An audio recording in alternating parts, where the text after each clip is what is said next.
including COVID-19 and HIV concerns.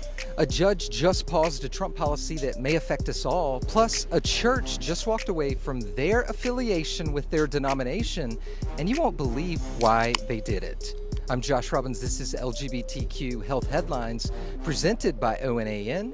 Thank you for watching.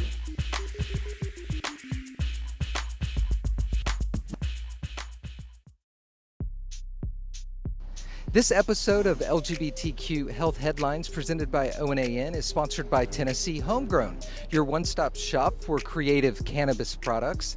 To enjoy a 20% discount, please use O&APV during the checkout.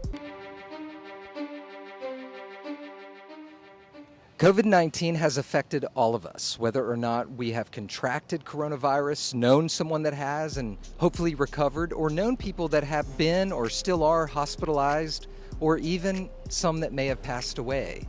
Few of us were actually ready or even knew what to do with the fear surrounding the virus. People living with other health conditions, rightfully so, are all worried how it might affect them, including those living with HIV. Recently, the HIV Medical Association published an updated guide for people living with HIV concerning COVID-19 considerations.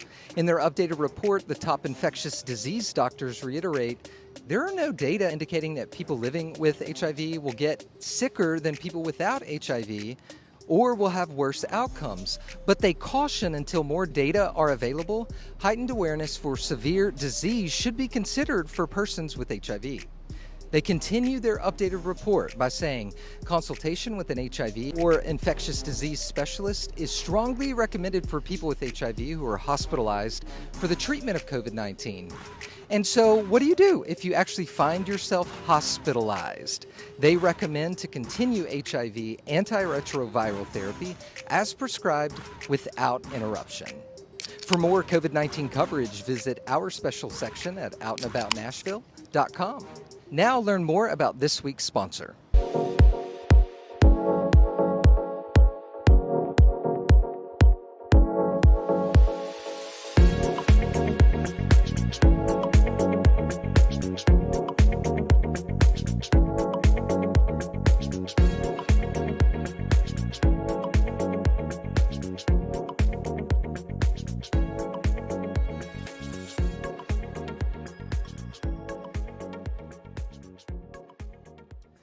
And here are this week's LGBTQ health headlines.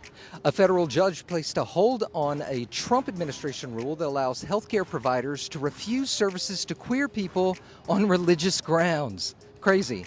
Bloomberg Law reports in a preliminary injunction issued Wednesday, U.S. District Judge in Washington said the administration failed to consider how the rule would affect access to care given substantial evidence that it would cause LGBTQ patients to fear discrimination at the hands of religiously affiliated providers.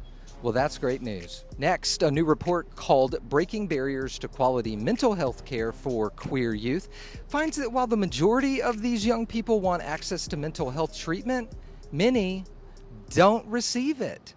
Why? The report of the survey said that barriers such as cost, parental permission, and stigma stand in the way. The research published last week was conducted by the Trevor Project, a national organization focused on suicide prevention among queer teenagers and young adults.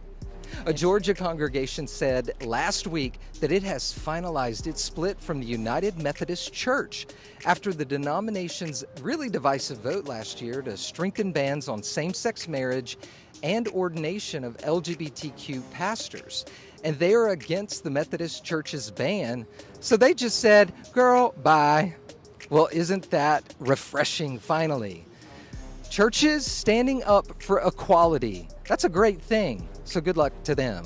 Don't forget this week's sponsor, Tennessee Homegrown. They have a special 20% discount for all of our viewers.